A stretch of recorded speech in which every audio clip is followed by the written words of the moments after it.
Why is it that no matter how hard we try, we can't seem to stop worrying? I heard a true story about 10 years ago of a woman who had survived the Holocaust as a child, but now as an older woman owned a big 2.5-story wood frame house. As an older woman, all her family was gone, and she had to take care of the house all by herself. But it contained so many good memories for her that she didn't want to let go of the house. She didn't want to sell the house. One day, the house developed a leak in the roof, and when she called a contractor in, he found that the water was leaking through the roof rafters all the way down between the studs. And because it was balloon framing, it was all the way open from the roof down into the basement, the water was leaking through and damaging floor by floor every room of the house. So he was forced, in order to fix the leak, to basically tear apart every single room of her house, to pull down all those walls. Ordinarily, the contractor would be overjoyed at getting so much extra work and so much extra income. But he was heartbroken over this because he felt so bad for this older woman who in her life had been through so much already. But as he continued to have to bring her bad news about another room that he was going to have to essentially destroy in order to fix, as he kept bringing her this bad news, he noticed that she was completely unfazed. Finally, he asked her point blank. He felt compelled to say something about this. Finally, he came to her and he said, "Ma'am, it breaks my heart to have to do all this damage to your house in order to fix it. I can't imagine how awful it is for you to go through this ordeal. But I can't help but noticing how calm you are through it all. How can you be so unrattled by this?" To which she gently responded, "What I've learned in life is not to sweat the small stuff. And after having gone through something like the Holocaust, after having been a child living through the Holocaust, I've learned that it's all small stuff." Her experience of the Holocaust as a child had relativized everything else she would face in life. In comparison to that experience, the horror of that experience, everything else appeared to be, and actually was, small stuff. Don't sweat the small stuff. It's all small stuff.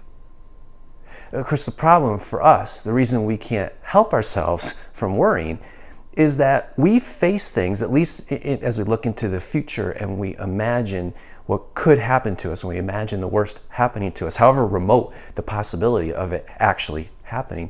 When we think about those things, we go to dark places. We can't free ourselves from worrying about it because those things can harm us. They can damage us. They can destroy us. They can permanently affect our lives. They actually aren't small stuff to us. They can, whether it's something with our health, they can permanently affect our health, or something related to our career, the dreams we have for the future. They can alter those in ways that we can never fulfill those dreams. Or whether it's related to someone we love, somebody who's precious to us, losing them perhaps somehow. That those things are very real possibilities that can do real harm to us, that are really big stuff.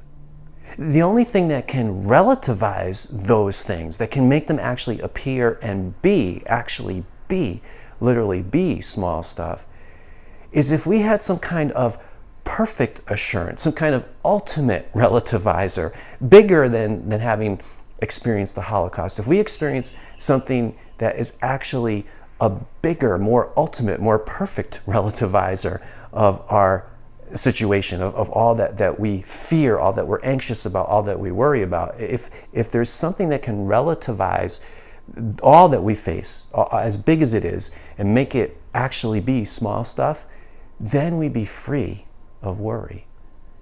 And there does happen to be something, there is one thing in this universe that can relativize everything else and make it appear and actually be small stuff.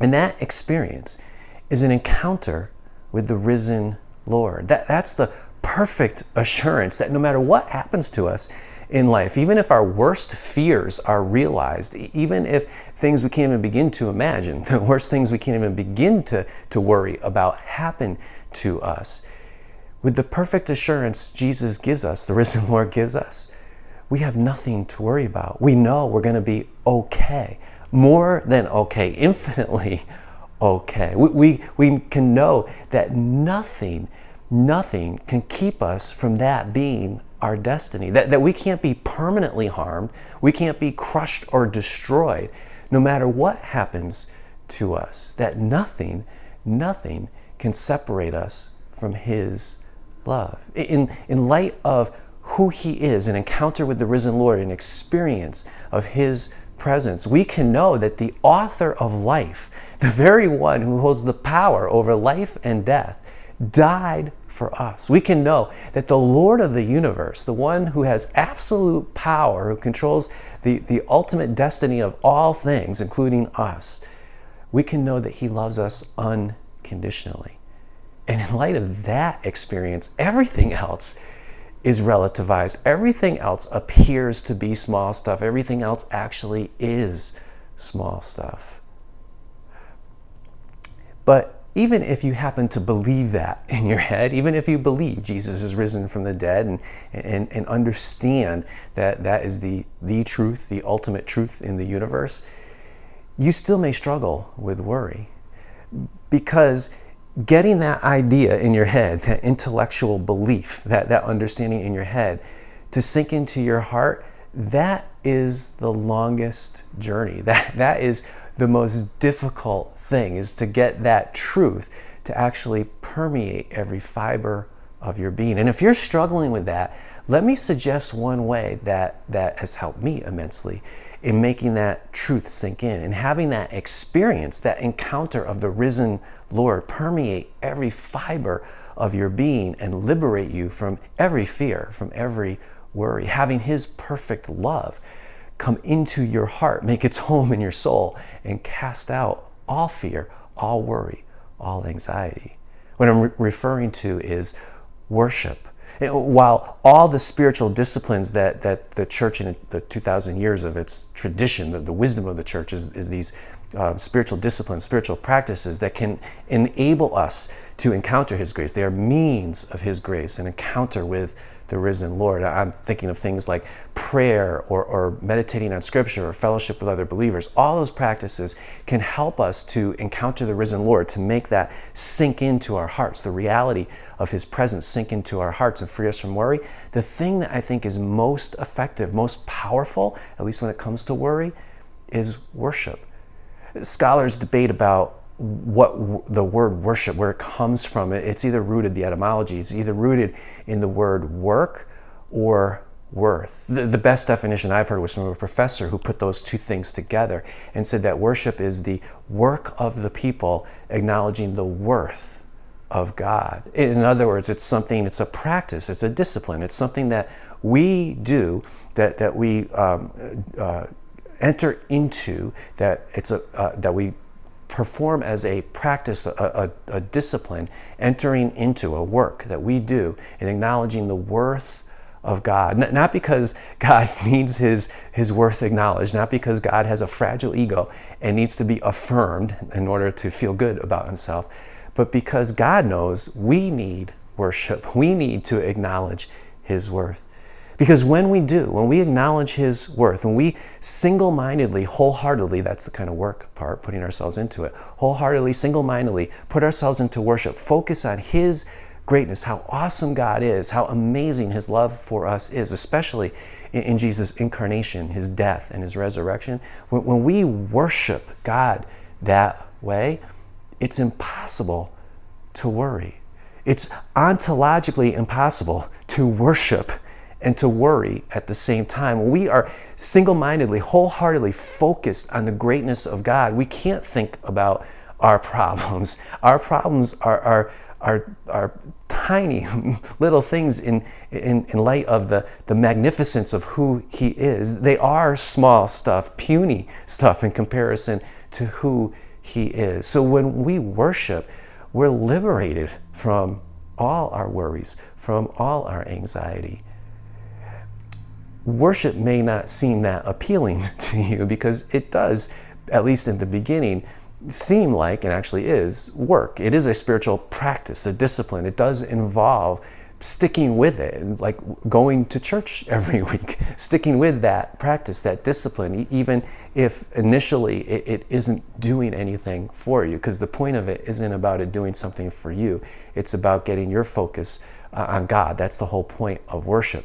But when the focus does fall upon God, that's when things do start to happen in your life. That's when you do experience His presence. But you have to stick with it and take it from somebody who, for much of my life, I was forced to go to church as a kid, and then with some brief intervals, outside of some brief intervals, went as a discipline for most of my life. For most of my life, my experience of worship was that it was mind-numbingly boring. I hated going to church. But in the past 15 years or so, that's all changed. And while I don't think I can find the words to express how awesome worship has become, experiences in worship now are some of the best experiences, and not the best experiences, peak mountaintop experiences I have had in life. Even though I can't find the words, the best way I can describe it is it's like being on the edge of heaven. So take it from somebody who thought of worship as mind-numbingly boring, but now who experiences it routinely as being on the edge of heaven. That if you do stick with it, and I promise it won't take as long as it took me, I'm a little thick-headed and I wasn't as open to this throughout most of my time going to church. But if you are open to it, if you are single-minded, wholehearted in your focus on the greatness of God, it won't take long before you will have those experiences of being on the edge of heaven too. Not only will it liberate you from all your worries, not only will it give you that frame of reference, relativizing everything else in your life as small stuff, puny stuff, in the light of the greatness of God and His love, the greatness of His love for you, but you will begin to experience what it's like to be on the edge of heaven. So do you struggle with worry? And do you think worship will help? I'd love to hear your thoughts about this subject, or what I just shared in this video, this blog. Please go to the Contact EJ page of the Raising Jesus website. You can leave your comments and thoughts there. I look forward to hearing from you.